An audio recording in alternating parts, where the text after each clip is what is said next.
Human rights is, geez, that's a good question. Human rights. Well, that's a tough one. Wow.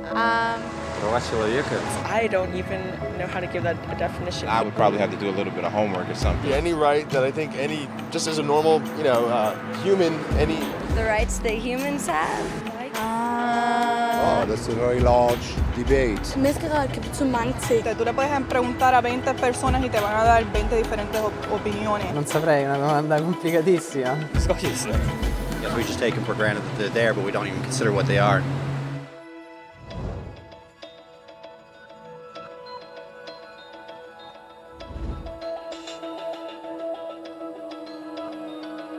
Human rights are the rights you have simply because you're human. It's how you instinctively expect and deserve to be treated as a person, like the right to live freely, to speak your mind, and to be treated as an equal. There are many kinds of rights. Most apply to a certain group. But human rights are the only ones that apply to absolutely everyone, everywhere. That means kids, old people, poor people, basketball players, garbage men, rappers, teachers, Africans, Indians, Albanians, Christians, Muslims, Kabbalists, atheists, your mom, your dad, your next door neighbor, and you all have the exact same human rights. In other words, they're universal. But the question remains, what are they? Name the human rights? What the human rights are? The right to live. Equality between all peoples. Right to religion, the right to... Is there supposed to be a list somewhere I should be aware of? According to the United Nations, there are a total of 30 human rights, which are usually lumped together and called simply human rights.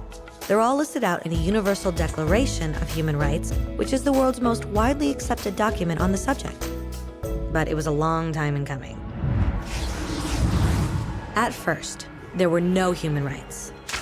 If you were in with the right crowd, you were safe. If you weren't, well, you weren't.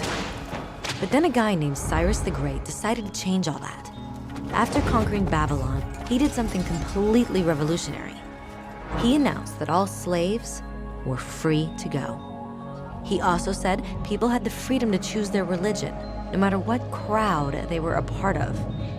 They documented his words on a clay tablet known as the Cyrus Cylinder. And just like that, human rights were born. The idea spread quickly to Greece, to India, and eventually to Rome. They noticed that people naturally followed certain laws, even if they weren't told to. They called this natural law, but it kept getting trampled on by those in power. Not until 1,000 years later in England did they finally get a king to agree that no one can overrule the rights of the people, not even a king. People's rights were finally recognized, and they were now safe from those in power. Kind of. It still took a bunch of British rebels declaring their independence before the king got the point that all men are created equal. Which isn't to say he liked the idea, but he couldn't stop them, and America was born. The French immediately followed with their own revolution for their own rights. Their list was even longer, and they insisted that these rights weren't just made up. They were natural. The Roman concept of natural law had become natural rights. Unfortunately, not everyone was so thrilled. In France, a general named Napoleon decided to overthrow the new French democracy and crown himself emperor of the world. He almost succeeded, but the countries of Europe joined forces and defeated him. Human rights was again a hot topic. They drew up international agreements, broadly granting many rights across Europe. But only across Europe. The rest of the world somehow still didn't qualify. Instead, they got invaded, conquered, and consumed by Europe's massive empires. But then a young lawyer from India decided enough was enough. His name was Mahatma Gandhi, and in the face of violence, he insisted that all people of Earth had rights, not just in Europe. Eventually, even Europeans started to agree. But it wasn't going to be that easy. 2 world wars erupted. Hitler exterminated half the Jewish population of Earth in horrifying Nazi death camps. And all told, 90 million people died. Never had human rights been so terrifyingly close to extinction. and never had the world been more desperate for change. So the countries of Earth banded together and formed the United Nations. Their basic purpose was to reaffirm faith in fundamental human rights, in the dignity and worth of the human person. But what were human rights? Were they the proclamations of Cyrus, the natural laws of Rome, the declarations of France? Everyone seemed to have a slightly different idea of what human rights should be. But under the supervision of Eleanor Roosevelt, they finally agreed on a set of rights that applied to absolutely everyone. The Universal Declaration of Human Rights. The French concept of natural rights had finally become human rights. So, in summary, at first, only a few lucky people had any rights, until one of those guys decided, hey, other people should have some rights too, which was great, except not everyone agreed. And it only took a few thousand years of fighting and declarations and more fighting until everyone finally agreed that human rights should apply to everyone. And they all lived happily ever after. Except for one little problem. If people have the right to food and shelter, why are 16,000 children dying of starvation every day? 1 every 5 seconds. If people have freedom of speech, why are thousands in prison for speaking their minds? If people have the right to education, why are over 1 billion adults unable to read? If slavery has truly been abolished, why are 27 million people still enslaved today?